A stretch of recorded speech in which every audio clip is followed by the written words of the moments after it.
Honesty, passion, experience. It's Timberwolves Explosion, hosted on the Paladinolive network. And now, your host, Paladino Joey.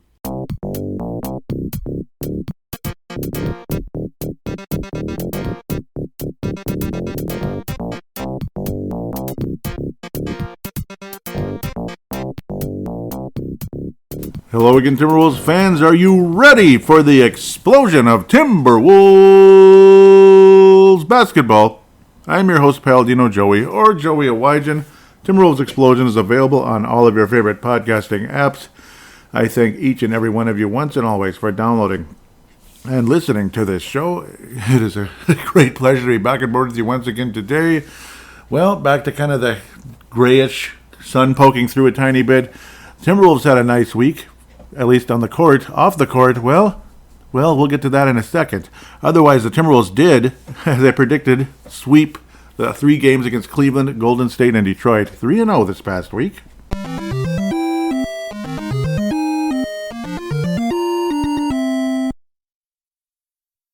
That's the good news. The bad news, depending on how you feel about Mark Lowry and Alex Rodriguez versus Glenn Taylor, it appears the sale has fallen through at the moment. We'll see. Pending litigation. Glenn Taylor says the team is no longer for sale.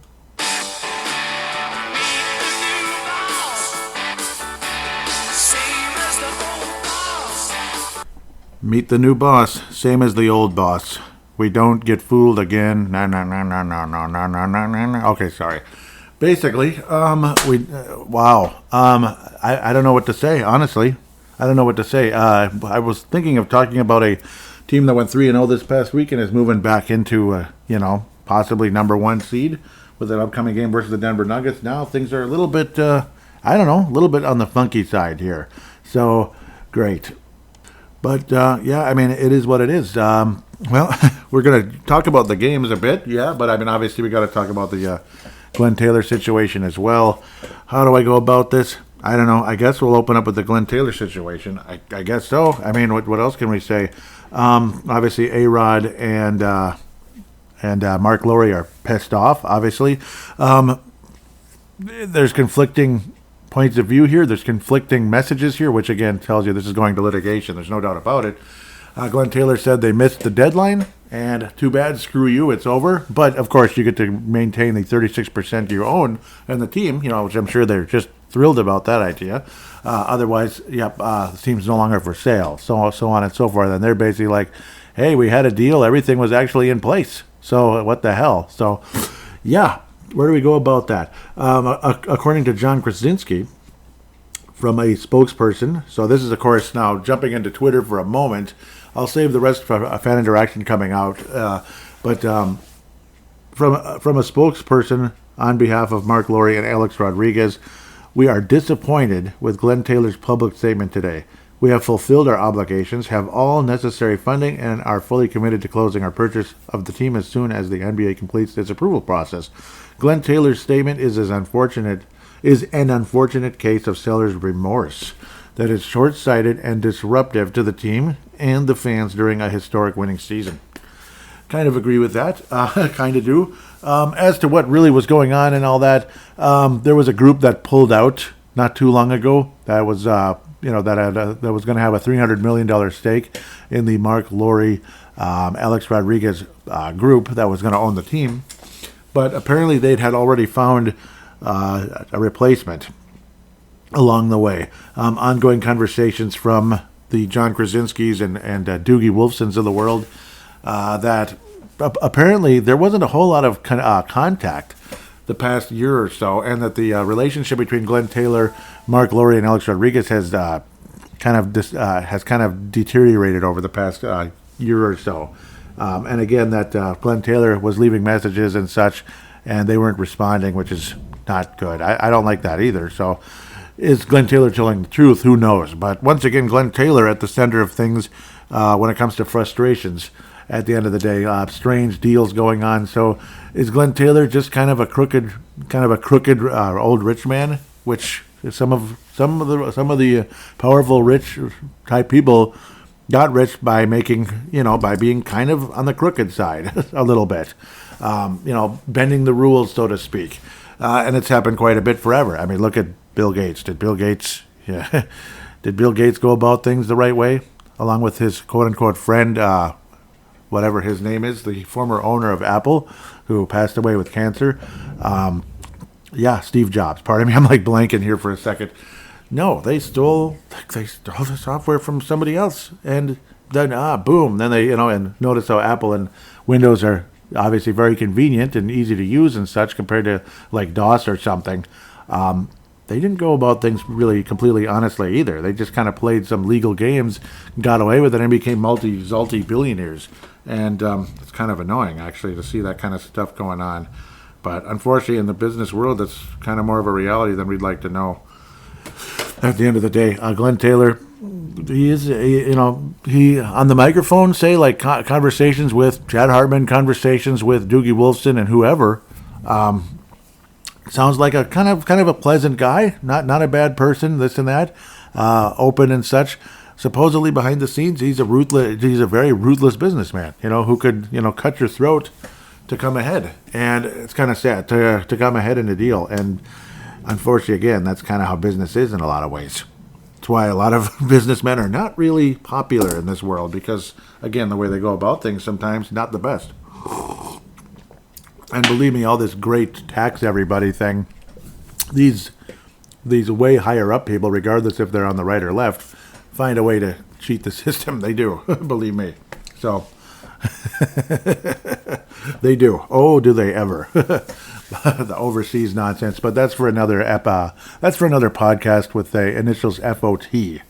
We'll leave that where that is. FOT, yeah. The initials of the podcast anyway. But there are conflicting,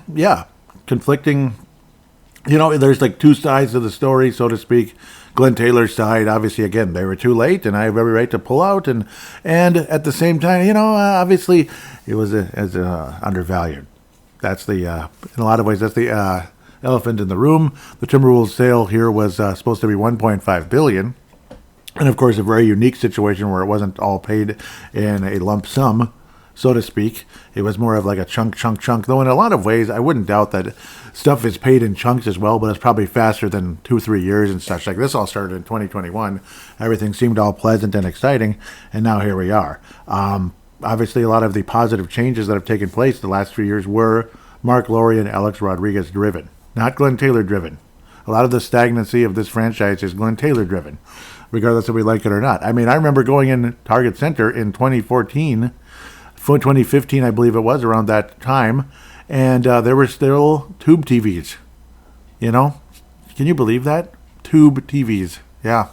Obviously, the Wolves were losing a ton of money years ago, and every year they were coming way, way in the red. But let's move on from that part of the conversation. But, the contention is Mark Lowry and Alex Rodriguez say everything was there. Everything is there. Glenn Taylor is saying, you didn't meet the deadline, so to speak, regardless if it's pending approval or not. You didn't make it, so I can do whatever I want.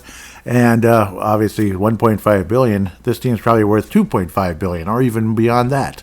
So why the heck should I make this deal? If I have a way to squeeze out of this thing at the last second, to maybe either hang on to the franchise and enjoy the fun, which is basically what he wants to do. That's basically what he's saying, paraphrasing. And he wants to be a part of that. The way the team has completely transformed the past few years. Whereas Mark Lowry, and of course the possibility of making another sale at a later day, that things could definitely come much more positively, maybe over $3 billion instead of 1.5 going forward in the next 5 years or something like that. I'm just guessing and conversating about that. Again, even like the hiring of Mike Conley and such. Tim Conley, not Mike Conley, who traded for Mike Conley. Yeah, Mike Conley's the president of basketball. No, also, the president on the court, too. Just kidding. But no, that was Mark Lowry. That was Mark Lowry and Alex Rodriguez. Moves like that and possibly bringing Garnett back in the fray. No chance that happens now.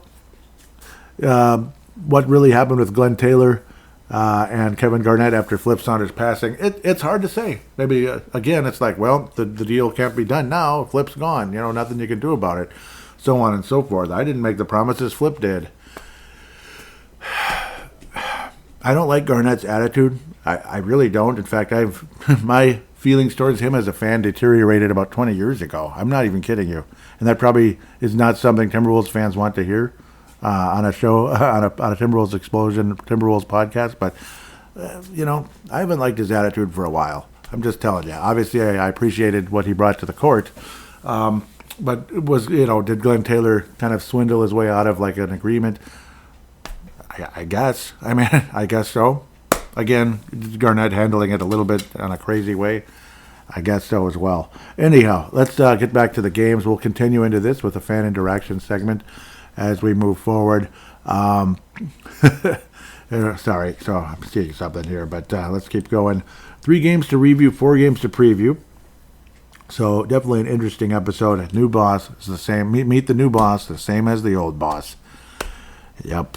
And of course, like in the, in a lot of ways too, sometimes you get like a new boss at work and they're the same BS. They might sound different at first. Their appearance might be different, but they're all the same bullcrap. Like, oh, nope, sorry, can't do this, can't do that, da-da-da-da-da. Can't do this, can't do that. Too bad, so sad. It's, whatever.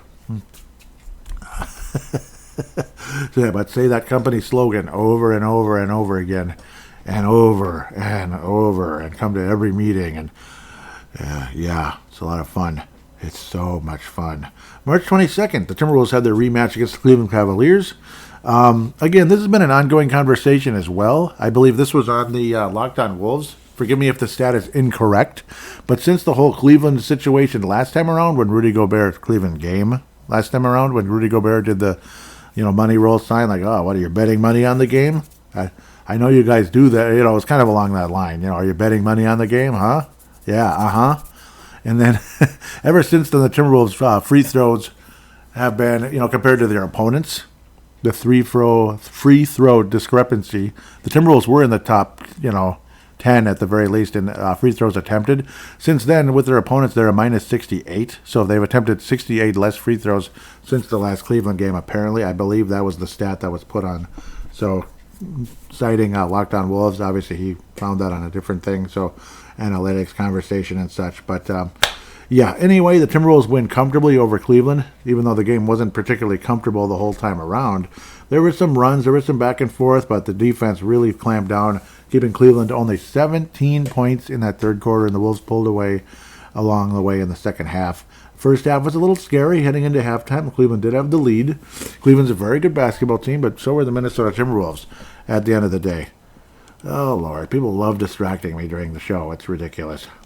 So we'll continue. I apologize. But no, Timberwolves come out feeling okay in this one. Mike Conley was distributing the ball all over the place. He actually led the club in scoring, if you can believe it. 21 points.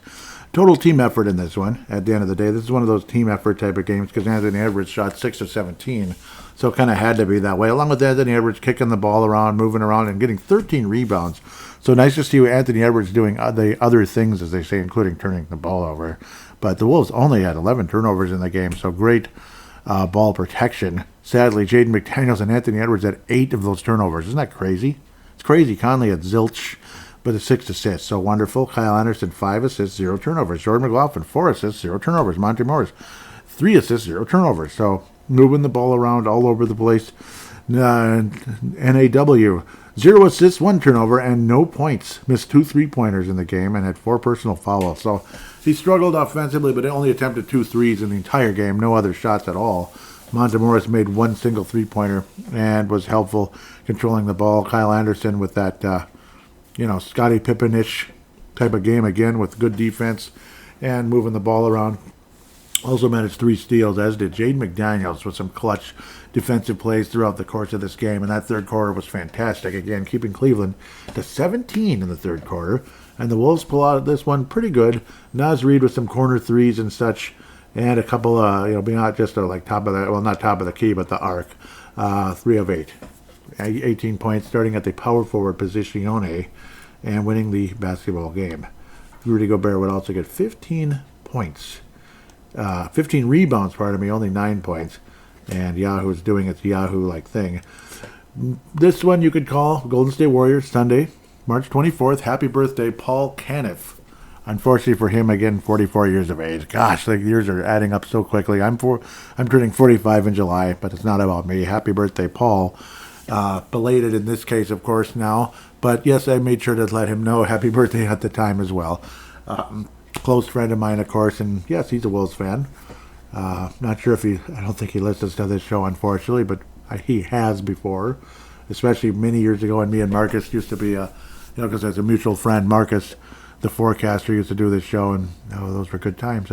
I missed it dearly, but what are you going to do? Naz Reid, a Garnett-ish effort, 20 points, 12 rebounds. Didn't get the 5 assists or anything like that, but did add a couple blocks. Nice overall performance by Naz Reid, making multiple threes. And Anthony Edwards distributing the ball all over the place with those kickouts as he drives to the basket, draws the defenders, and kicks it out. Conley also 7 assists, 15 assists for your backcourt, your starting backcourt, and Anthony Edwards and Michael Conley. Incredible. 4 steals for Conley as well. The rebounding was insanely frustrating in this game. Even though Naz Reid and Gobert both wound up with 12, that's great. Edwards with 6, Kyle Anderson with 6.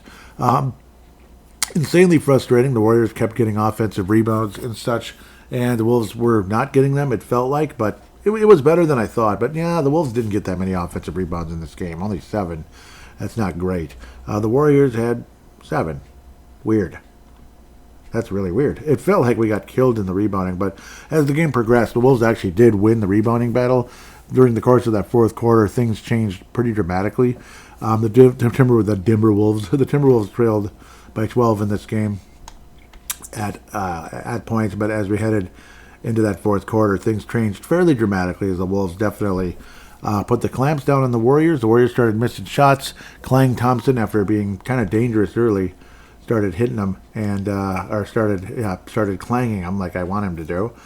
He actually came off the bench. 3 of 11. I mean, he was Klay Thompson, 6 of 15, and he did miss an attempt to try to tie the game and push it into OT. But thankfully that just was not meant to be. And the Timberwolves escaped this one by 4 points. Bit of a back and forth. Andrew Wiggins had a pretty solid game, generally speaking. But it's like at the end of the day, so you're watching the game and it's like, man, he's hitting those mid-range shots and such, and he's getting to the free throw line. And at the end of the day, only 4 rebounds and 15 points. I mean, that's kind of Andrew Wiggins with the Wolves most of the time. That's pretty much what Andrew Wiggins did. Though he did add 2 steals. He was tough at times. Even Steph Curry, not so great down the stretch, though he was dangerous. But, there were some very frustrating points in the game when the Wolves kept getting closer and closer, but then the Warriors would, kind of maintain their lead, getting offensive rebounds and kicking it back out to Steph Curry, who just missed a 3, would then hit it, of course. It's like he's going to hit it now, and he did, and it was annoying. Similar situations with Klay Thompson, 3 of 11 from the floor, or from outside, Klay. That's why I called him Klay Thompson. I'm just sorry, his shot isn't what it used to be.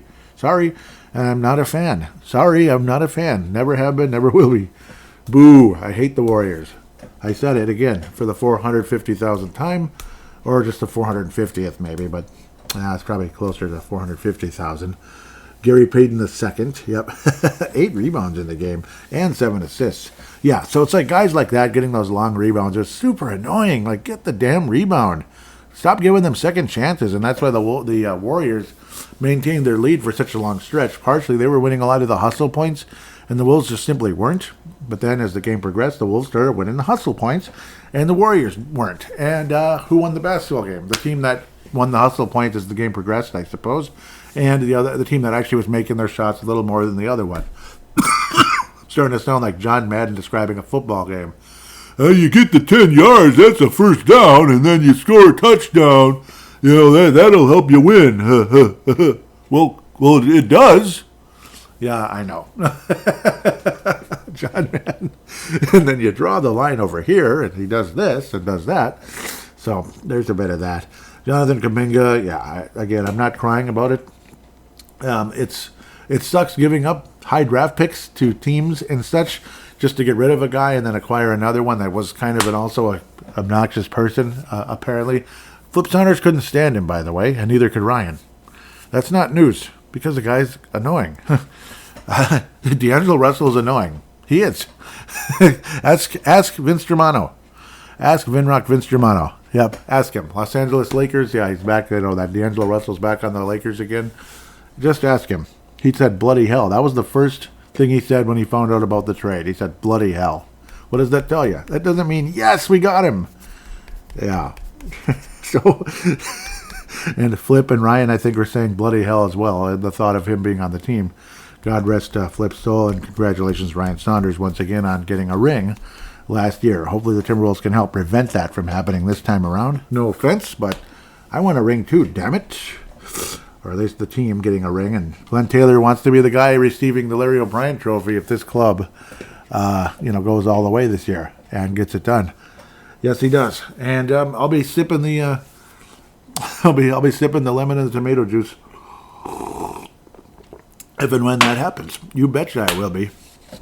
Maybe more in a Shaletta form, though, where it's just like a light beer in it. So, yeah, but Shalettas are delicious, though. My goodness. Yeah, and I put lemon or lime in those with celery salt. Priceless. Just the absolute flavor is priceless. But the Wolves were, obviously, again, what started to win in the hustle points. The game kind of changed again. The game changed because of that. We were the team out hustling the other team as the game progressed, and of course the Wolves' superior talent at this stage got the job done. Anthony Edwards again moving the ball around, and Naz Reid with those catch and shoot threes. So such a big thing to have Naz Reid healthy. Like around this time last year, I think maybe it's not quite a year ago yet, but close, is when Naz Reid broke his wrist, and let me tell you, that was devastating. And everybody listening that was watching the Wolves last year knows how much that hurt, and it really, it damaged the Wolves' chances to possibly have a higher seed so we don't get stuck playing Denver, and also, again, giving Denver a hell of a time if and when we had to play them anyway. Can the Wolves win a playoff series versus Denver? I think we can, but it'd be hard, but I think we can. Nothing's easy. Ain't nothing easy in this world. The Bulls had a hard time with the New York Knicks. So it is what it is. One of the best franchises of all time, or best teams of all, eras of basketball. The 90s Bulls. The Knicks gave them a hard time, but the Bulls got the job done. That was coffee that time, sorry. But, anyhow, Nickeil Alexander-Walker, what a X factor he was in this game. I mean, he was a huge reason the Wolves escaped. It felt like $1 million. Some of those threes he was hitting, those catch and shoot, corner threes. Oh, thank you, Lord. 3 of 5 from outside, 11 points. Didn't have really anything until the fourth quarter, but NAW got the job done. And thank you, Nickeil Alexander-Walker, for a great fourth quarter. And again, Naz Reid, 6 of 8 from downtown. Anthony Edwards, 4 of 8 as well. He struggled for a while, and some of those annoying heat check plays. It is what it is, though. I mean, Anthony Edwards is an amazing player, obviously. Now, it's nice to hear people coming around and saying he's going to be the best player in franchise history. It feels good. Not trying to hate on Kevin Garnett, but again, I mean, I just think that Anthony Edwards is on the right track for that.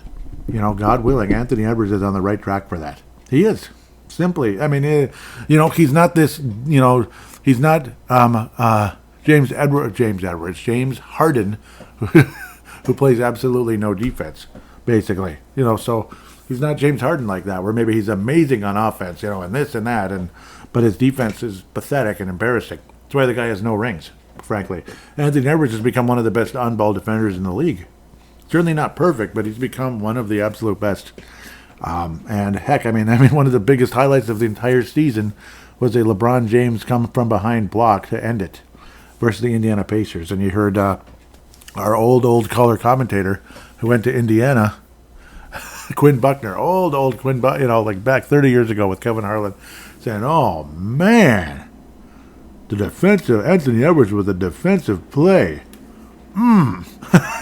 That was cool. That was fun. I mean, I love Quinn Buckner. I miss him. But up there with Indiana. And he did play with the Hoosiers many years ago, so it makes sense. I guess that's the connection. Legendary Hoosier with them before being a Boston Celtic. The Timberwolves, though, emerge victorious and defeat the Golden State Yuck City Warriors and sweep the season series. Sweep the season series. What do you think of that, huh? What do you think? What do you think?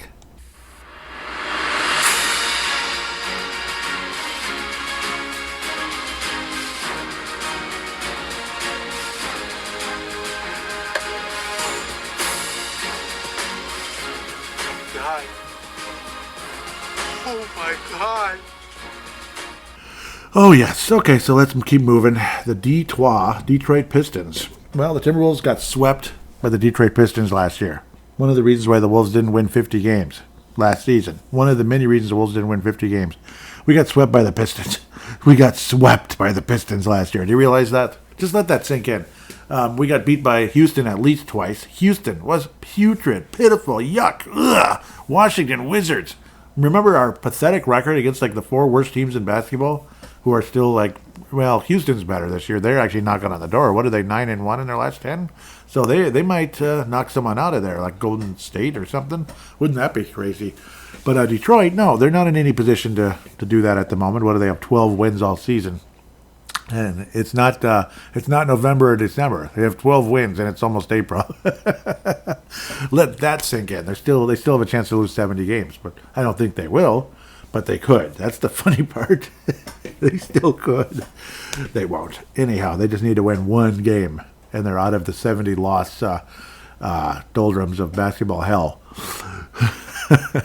106-91 victory in a game that was closer than it should have been. Damn it in a way. But the third quarter on the Wolves side again. A 17-point second quarter by the Timberwolves.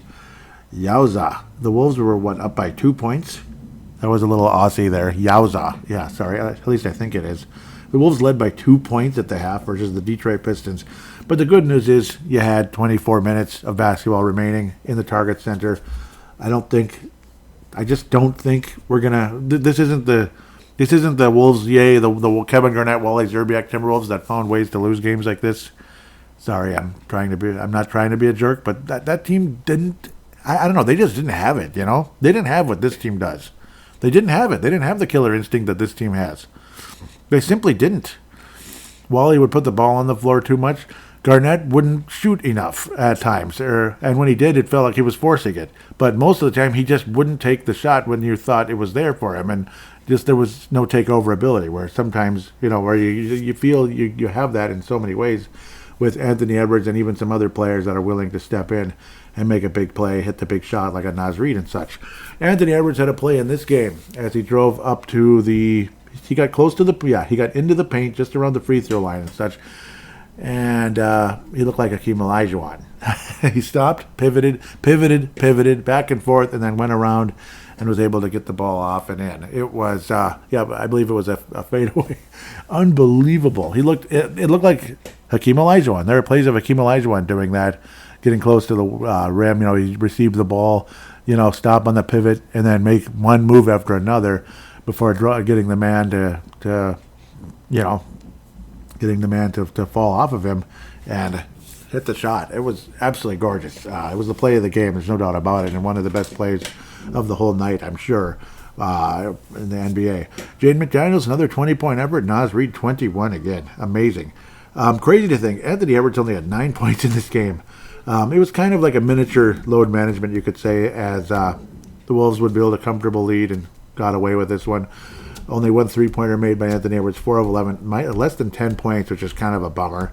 I remember Garnett had a streak that went on forever about the double-digit thing. It got to a point that it got stressful and stupid at times, where he would panic late in the game. Oh, my God, we got to keep this going. It was stupid because it could cost you the game in a close game.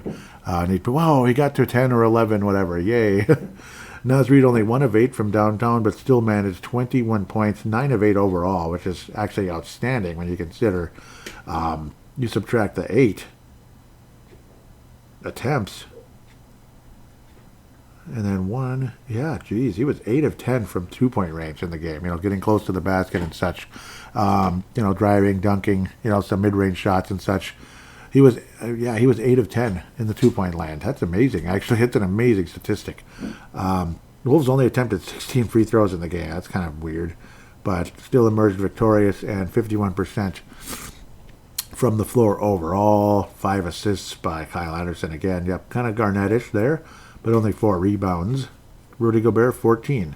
Anthony Edwards again to fill, and Mike Conley, and that's fine when you have Jordan McLaughlin and Monte Morris both filling in for more than a quarter, you could say, at times.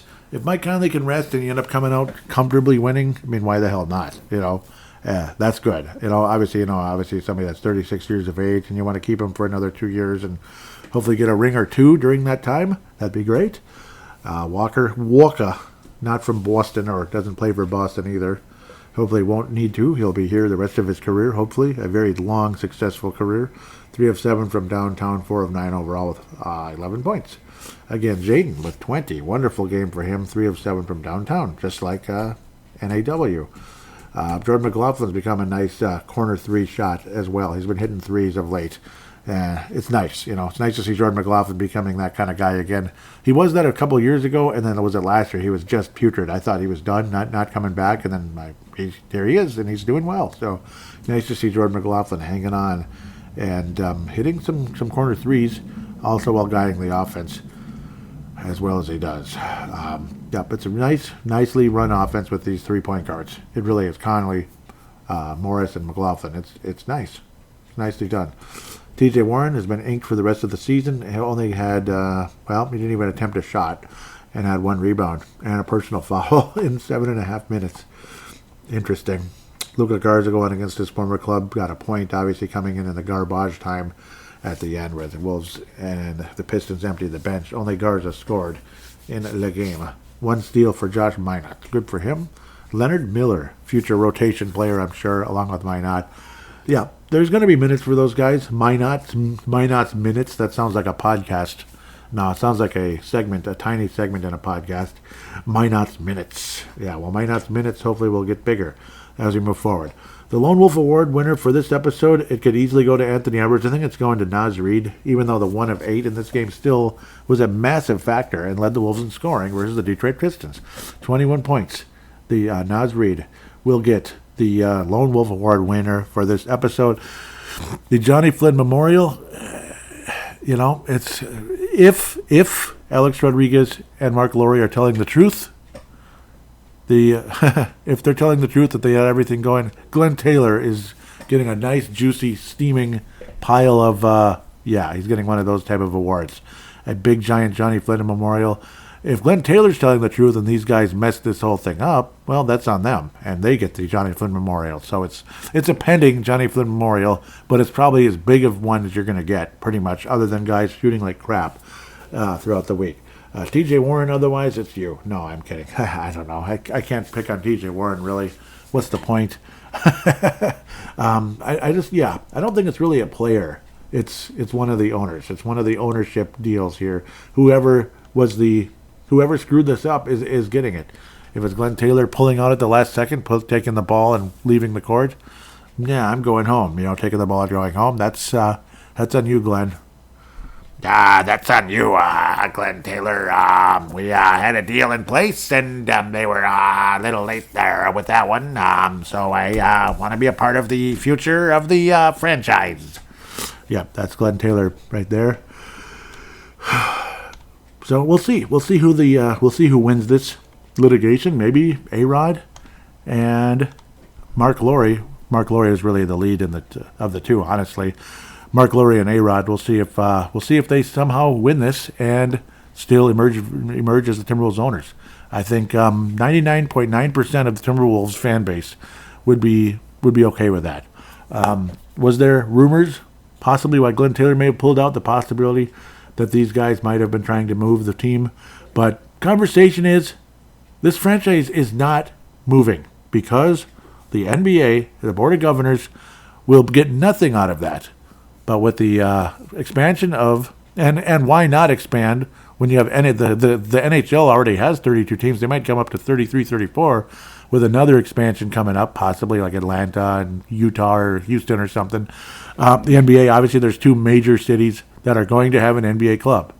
And I don't think it's because teams are going to relocate. It's because it will be expansion where the NBA Board of Governors will receive large checks, including the Timberwolves. We're one of the teams. We'll be receiving large checks for those franchises coming into the NBA because those franchises have to pay in.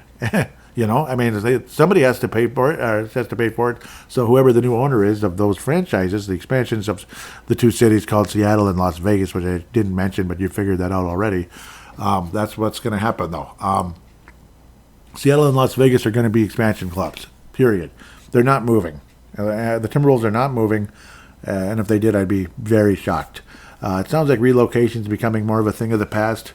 I don't think the NHL even wants to leave Arizona, which is kind of crazy considering they're playing in like a tiny, tiny arena at the moment. They want to figure things out there, but that's for Brave the Wild, which I recorded yesterday. Check it out. Me and Derek Felska had a whopper of an episode. I had Derek Felska on, Derek of Creasiness' podcast, so if you want to hear some hockey conversation as well, it's there, Brave the Wild. So, yeah, with all that said, the new boss is the same as the old boss. Let's preview 4 upcoming games and get to fan interaction and hear what all of you had to say. Very long first segment, but what did you expect?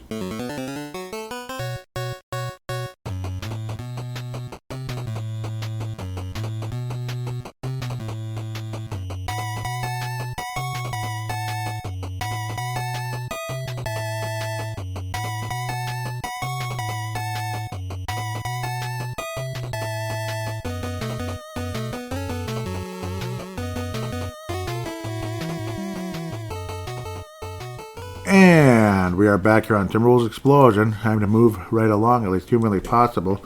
4 games to preview. I'll try not to babble my head off here, except for this one. The Denver Nuggets. No, I'm kidding.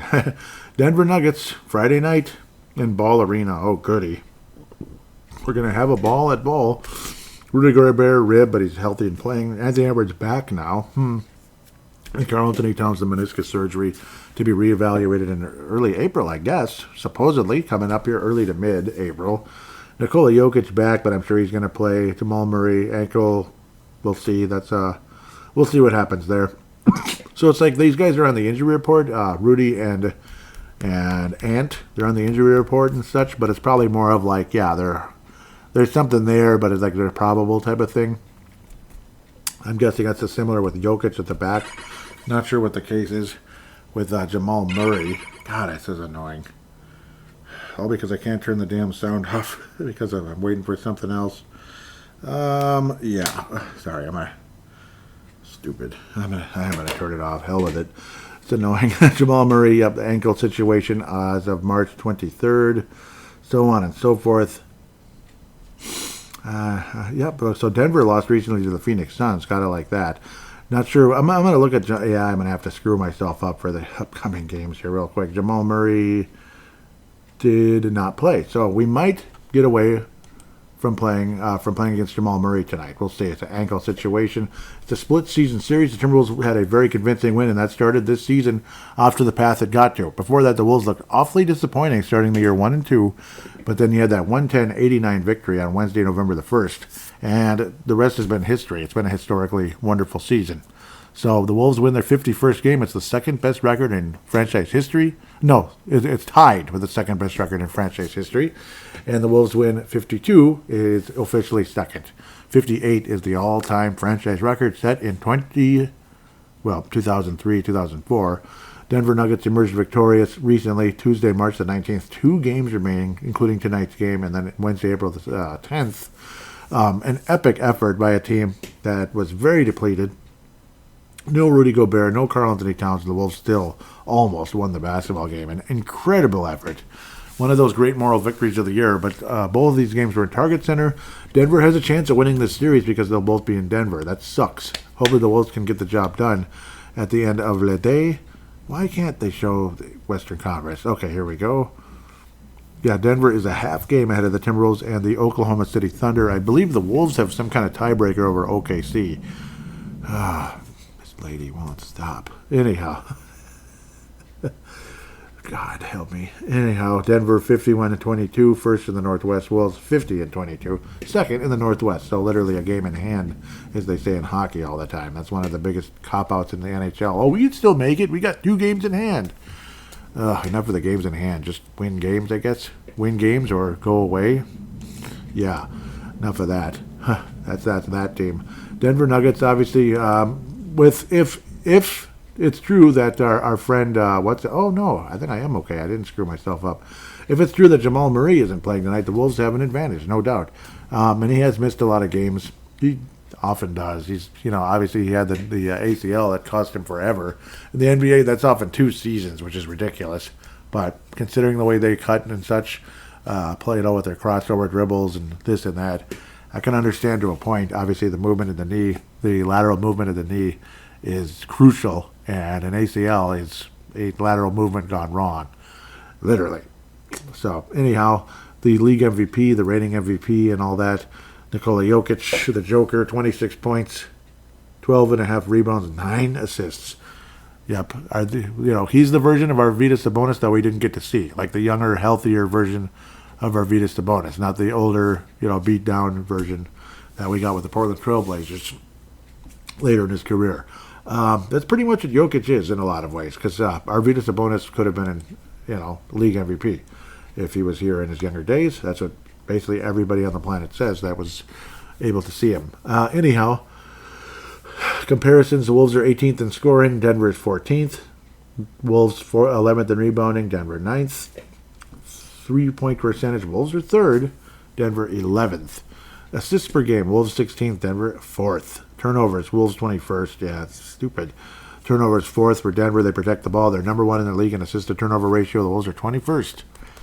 It's, it's an elephant in the room right here going into this game. It really is. Ball protection. We can beat this team. So go out and do so, please. Protect the ball. And you have a backcourt. Well, not including Anthony Edwards when it comes to protecting the ball all the time. But you have the 3-point guards that are generally pretty damn good at it. Conley, McLaughlin, and Morris.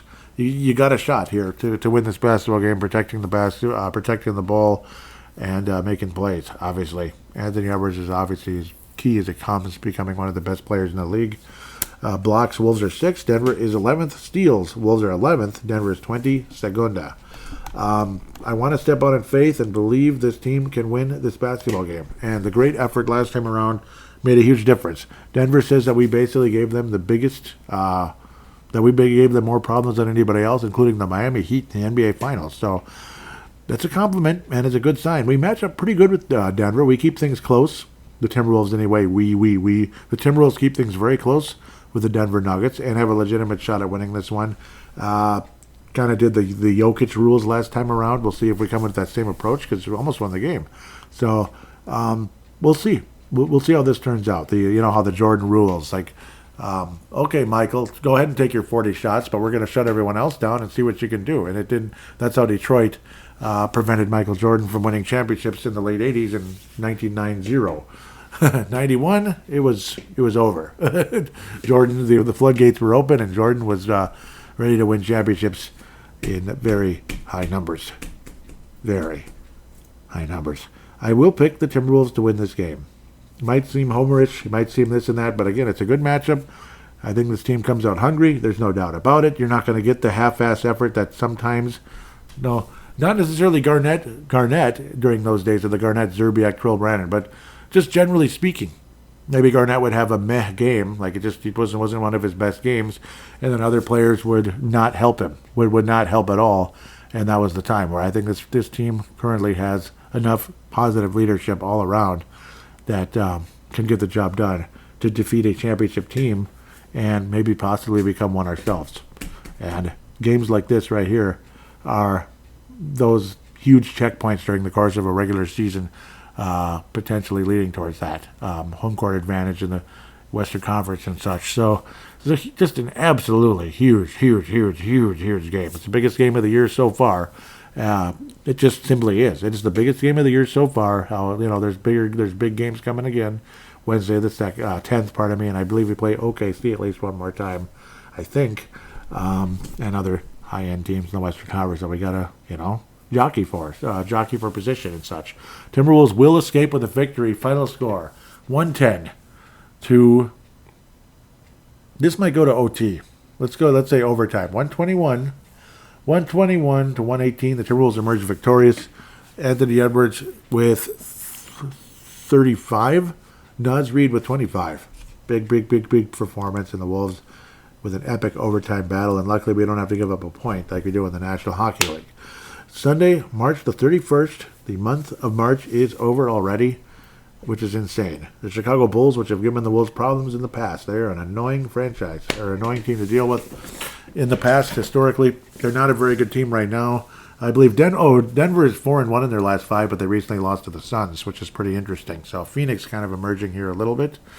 The Bulls are 2-3 in their last 5, defeating the Blazers like they did in '92.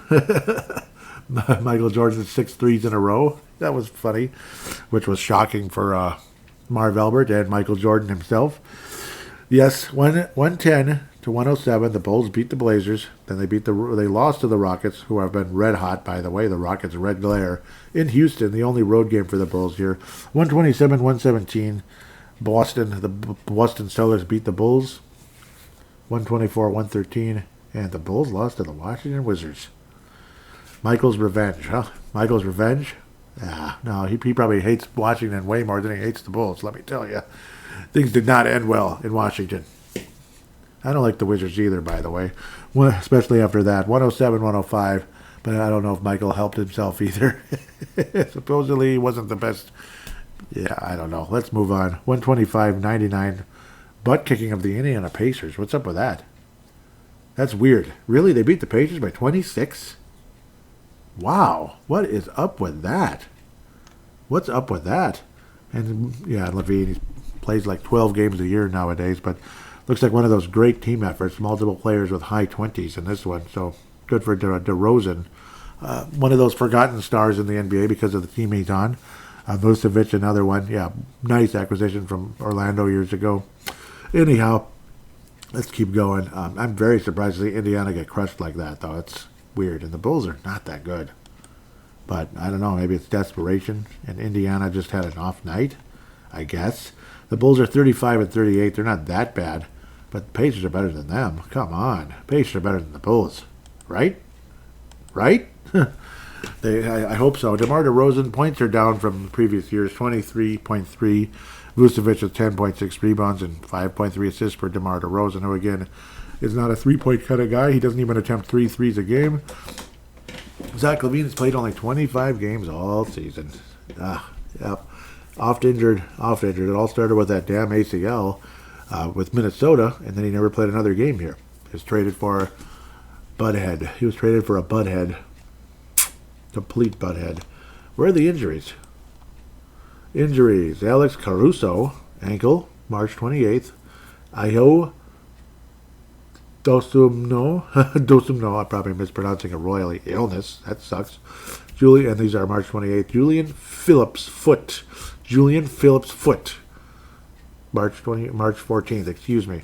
The Bulls are 21st in points, 16th in rebounds, 19th in three-point percentage, 3rd in turnovers, 23rd in assists, okay. 6th in assisted turnovers, 17th in blocks. I can't imagine the Bulls being a great shot blocking team. And tied with the Wolves at 11th in steals. The Bulls beat the Wolves in an obnoxious, frustrating 129-123 game in Chicago. I can't imagine the Wolves letting this one get away here. This is in the place that Michael literally built. Karl Anthony Towns at 33, Anthony Edwards at 38, and the Wolves still found a way to lose because Kobe White got red hot. Vucevic at 24, DeMar DeRozan at 33, and Kobe White went crazy. 33 points down the stretch to help Les Bulls beat Les Wolves. And that was frustrating, and it pissed everybody off. I can't believe we lost that game. The Wolves were winning that game comfortably. Well, we were, the first half, we were just killing them, and then the game just deteriorated. The perimeter defense just sucked hard, and I mean hard. 36 points by the Bulls in the third, 32 in the fourth, and 14 in OT. And the Bulls emerged victorious as the Wolves just watched that thing get by. The Wolves will not watch the thing get by here. If the Bulls sweep the Wolves, what are you doing, guys? What are you doing? And now I'm babbling forever again, but that's part of the fun of it, I guess. The Bulls will not beat the Wolves. The Wolves will emerge victorious, clamp things down a bit. And again, if you'll get swept by the Bulls, I don't know. I guess things happen. Sometimes it's a bad matchup and this and that and whatever. But the Wolves will win this game. I can imagine Jaden McDaniels being a factor. Obviously, everybody's a factor. It's so important. It's a team effort in a lot of these games. Anthony Edwards is obviously what he is. I can imagine another Somehow I'm imagining Anthony Edwards, it's going to be he either gets like 40 or like 21. It's going to be kind of one of those type of games. But I'm going to go with 40. Anthony Edwards is going to kill the Bulls after that frustrating loss last time around. Houston Sprockets and Toronto Raptors back-to-back. Could have been the NBA Finals a few years back, but it wasn't meant to be. Said it was Golden State and Cleveland again, I think, if I remember correctly. It was one of those. You wanted to see, the Houston, that was when Chris Paul was on Houston, and damn, they were good that year. That first year he was there. Oh, they were good. Oh, I wanted that team to win. The Raptors were looking good too, but it ultimately didn't happen. Toronto did go to the finals and beat the Warriors. It was that year, 2019, when Klay Thompson had his massive injury. And he wasn't Klay Thompson back then. He was making his threes and winning three-point contests. Houston Sprockets, Cam Whitmore, knee injury, March the 12th. Sengun, ankle, March 11th. I'm guessing, is that precautionary? Because this team's been red hot. Tari Eason, not Easton, but Eason. January 2nd, leg. Ouch. So that sucks. The Rockets are 15th in points, 3rd in rebounds, 22nd in three-point percentage, 25th in assists. A lot of their overall team stats kind of suck. 11th in turnovers, 21st in assist-to-turnover ratio, tied with us. 23rd in blocks and 9th in steals. So they're number 3 in rebounds. That's what they do best, apparently. The Wolves do lead the season series and have a great chance of sweeping. The Rockets, though, have been red hot, and maybe this is one of those weird games that we drop, unfortunately. Or Toronto, I don't know.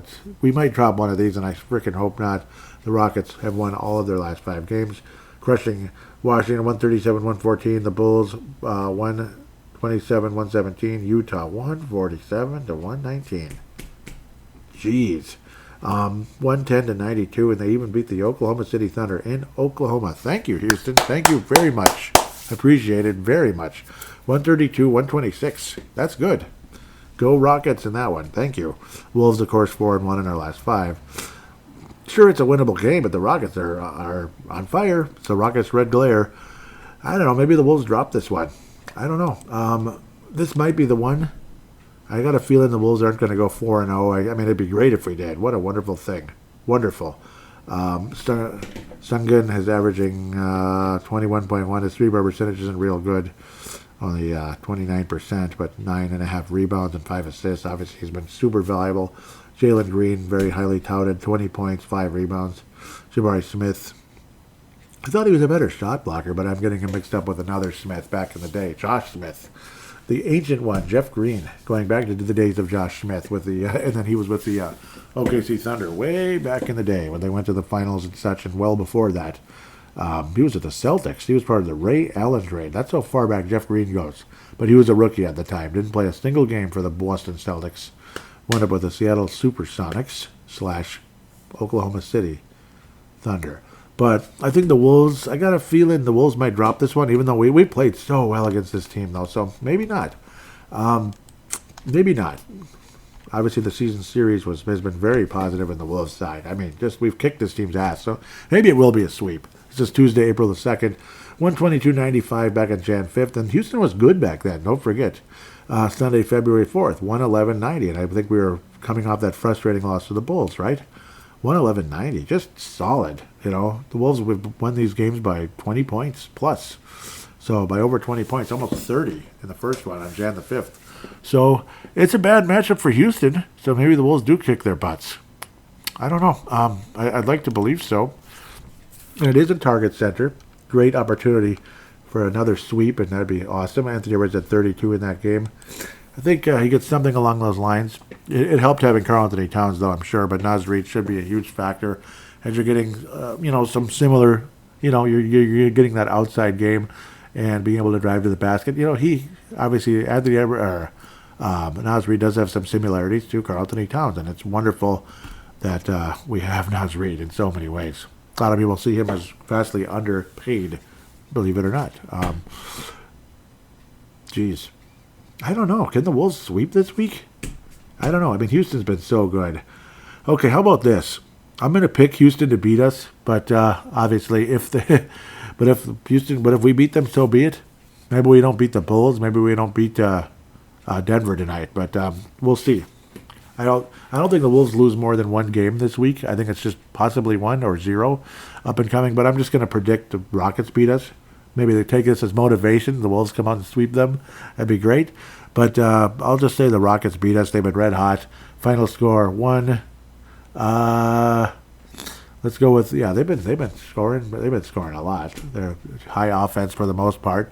Well, kind of 15th, but I mean they've been hot lately.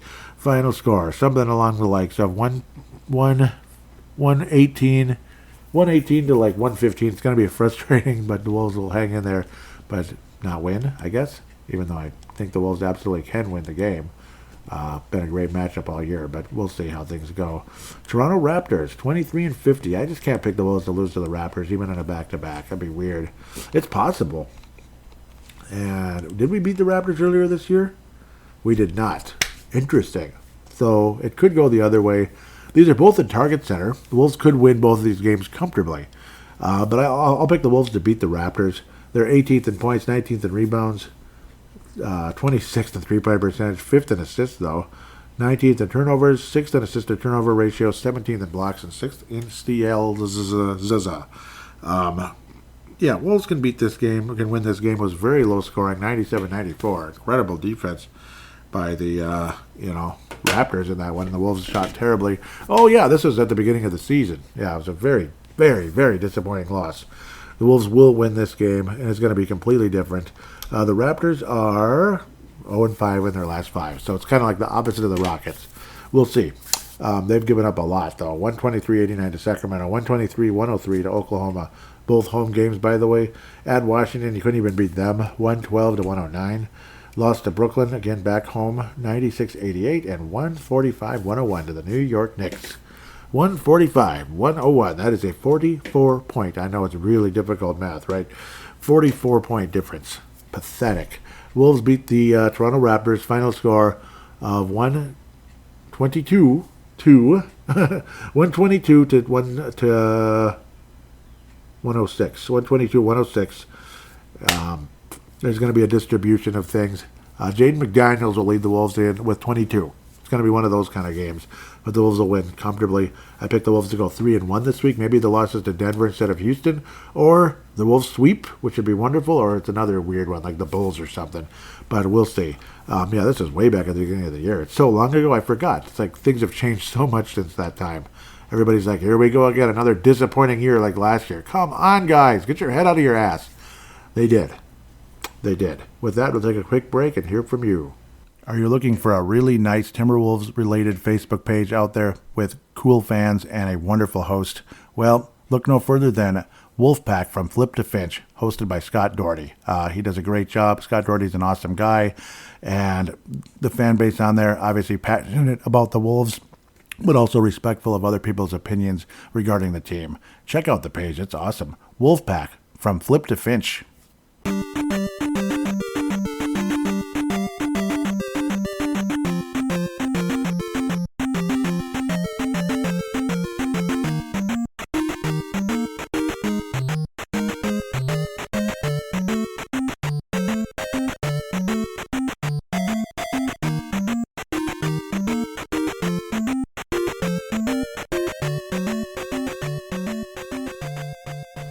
And we are back here on Timberwolves Explosion, segment number 3, fan interaction, if I can do that. Hope I didn't close everything.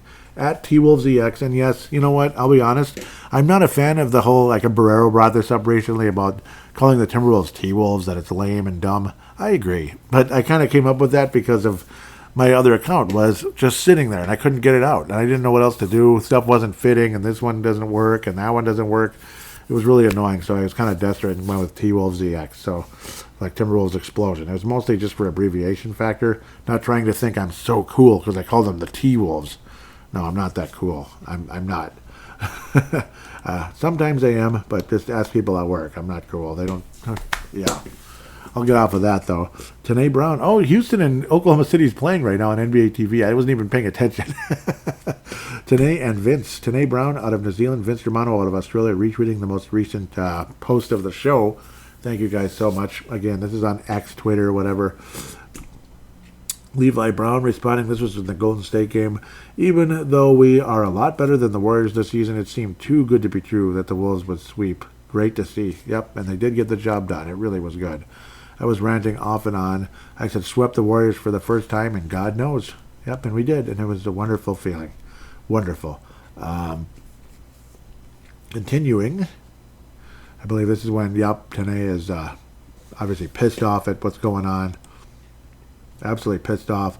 Yep, this is responding to the whole, spokesperson, like the John Krasinski tweet, Mark Laurie and Rodriguez. I'm going to probably jump into that in a second too, but let's hear what, I'll read it again just to kind of get you back in the feel to what Tanae is pissed off here, and understandably. From a spokesperson on behalf of Mark Laurie and Alex Rodriguez, we are disappointed with Glenn Taylor's public statement today. We have fulfilled our obligations, have all necessary funding, and are fully committed to closing our purchase of the team as soon as the NBA completes its approval process. Glenn Taylor's statement is an unfortunate case of seller's remorse. Yep, that is short-sighted and disruptive to the team and the fans during a historic winning season. Tanae Brown, with the response, says, again out of New Zealand, Taylor has been horrible from the start to the end of this franchise. Finally sees them coming back to relevance for the first time in 2 decades and wants to keep the team. Yeah, see? Yep. I guess we shouldn't expect anything less from him. Wouldn't blame the players if they wanted out of Min with Taylor. Ooh, that's interesting. Vince Germano with the response saying, I reckon you're spot on, mate. And Tanae responds with, valuation has gone up. Oh, yes. Still over $2 billion for sure.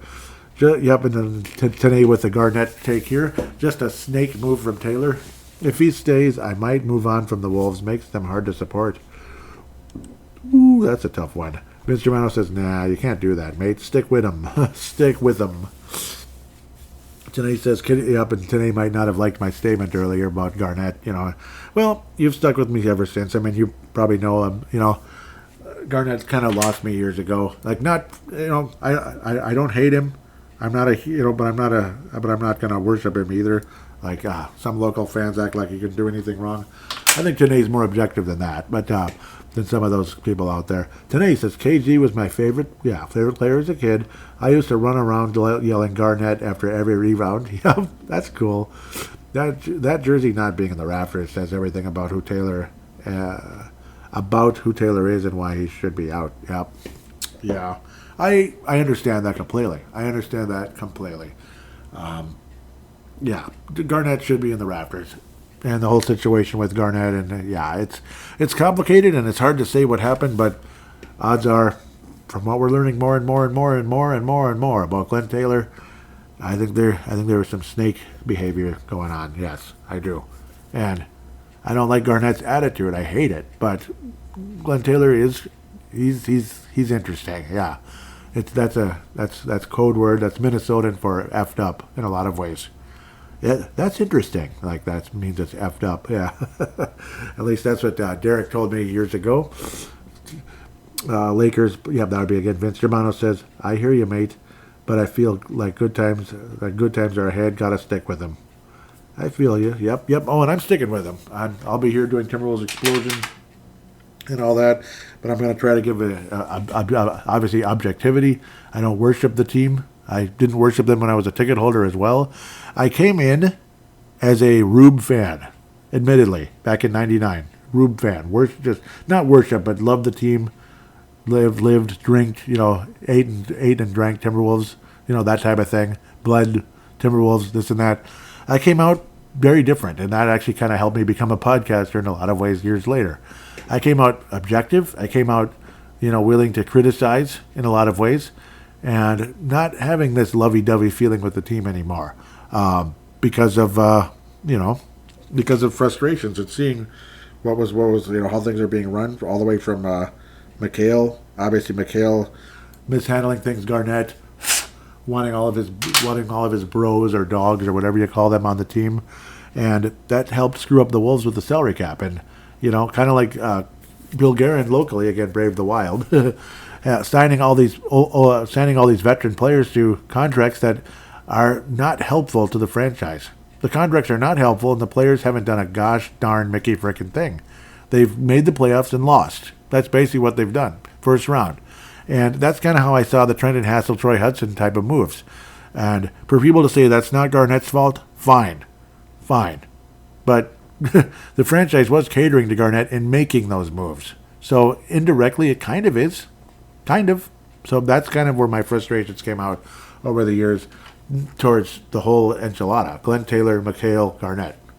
All three. All three of them had a hand in, the frustrations during after, particularly after the fantastic 03-04 season. All three of them were a factor in it. Taylor and Garnett more, yes. Taylor and McHale more so. But Garnett a bit as well because, it's too bad that it's too bad that McHale couldn't be like, we have to go in a different direction. We can't just re-sign all these players to long deals. And it's funny, though, how good those players were because they're in their contract years immediately afterward. Conveniently, like Hudson. Of course he got hurt. Of course he did. And of course he didn't come back forever. And when he did, he was a terrible player, frankly. Some of you love him. I didn't. He was terrible when he came back. All he did was jack up stupid shots and missed. And missed. And Trent Hassel just sucked after he got that contract, after we matched the Portland offer. And we should have said, thank you, Trenton. Good luck in Portland. Period. I mean, it is what it is, It is what it is. The problem is, again, we were salary cap strapped so much that, again, those were salary cap exception type deals. So it's like, it was almost kind of like damned if you do, damned if you don't. Like you lose them, and what do you do to replace Trent and Hassel? But I don't know. I think they could have found a way to replace Trent and Hassel. Maybe somebody younger that's actually better for the same amount of money or less, especially if it's a rookie contract. Oh, but no, we had to sign Joe Smith as well, that type of thing. Anyhow, there I go, and then to an illegal deal and all that. That was fun. That's Taylor there. That's Taylor's fault, 100% on that one. Oh yeah, that's Taylor's fault. Taylor's fault on that one, 100%. And that's when he went from like the franchise savior, taking them from moving from New Orleans, and happening to be the owner when Garnett was drafted and became a franchise player. And all that. And I don't know, he was a better owner than Marvin Harv, and again, kept the franchise here. But after that, that's when the bumbling idiot of Glenn Taylor came to the surface. And really, it's kind of been similar ever since. So, no, I'm not a Glenn Taylor worshiper, but I'm not going to just point all fingers at Glenn Taylor. The fingers need to be pointed around to a couple other major individuals during the course of the Garnett era. Yeah, has to. I mean, even Flip wasn't a perfect coach. God rest his soul. Good coach, but you often hear from Detroit fans they didn't like the way, all that jump shooting and all that. It wasn't the best either. So there I go on and on and on. But that's part of the discussion, I guess. So really appreciate all of you. And of course, when it comes to Glenn Taylor, there's so much to say because it's 27, 28 years now, 29 years. 30 years. He bought the Timberwolves in 94. I'm old. And some of you are as well, unfortunately. I'm old. Oh, I'm old. What was I, 94? When all that happened, I think it was ninth grade, right? Eighth, ninth, well, yeah. It was like the summer 8th and 9th, 94. I think that's when all that Taylor stuff happened. And I remember saying, we're lucky to have him. No, that was 8th grade. It was way back. It was like almost 93-ish still. It was early 94. Yeah, it was still 8th grade. Enough about me. But what a wild, crazy thing. And the other crazy team, how the Rockets are a bit on fire. How about them Hawks lately? Jeez. Rockets, Hawks, NBA Finals. Forget about Boston, Denver. Jeez. Rockets and Hawks, NBA Finals. Jeez. The Hawks have been killing people. Absolutely smoking them. I can't believe what I'm seeing. I can't. They beat the Celtics. They beat other teams. But, yeah, sorry. It's been a long one. But there's a lot to say. And, of course, there's a lot to say when things happen like this. And the Wolves did go 3-0 this past week. So, and you have a game against Denver tonight. So, yeah, go get them, guys. With that said, have yourself... First, please... Please, if you could help the algorithms of this show, it would be a great help. 5-star ratings on Apple Podcasts. Spotify and others, and even YouTube, liking them on YouTube. They are audio podcasts. They are not videos, even though they're quote-unquote videos on YouTube, but it is an audio podcast with the logo. That's the only video part. So, yeah, just a heads up. Of course, this show is now on YouTube Music as well, because Google Podcast is ceasing operations on April 2nd. So make note of that in case you're using Google Podcasts for this second here at the end of March here. YouTube Music is taking over from Google Podcasts, and this show is on YouTube Music. With that said, thank you so much for listening to the show. Tell your friends about it and share it and retweet it like those of you that have. And I can't thank you guys enough. God bless you so much. Take care, and we'll talk to you in a week.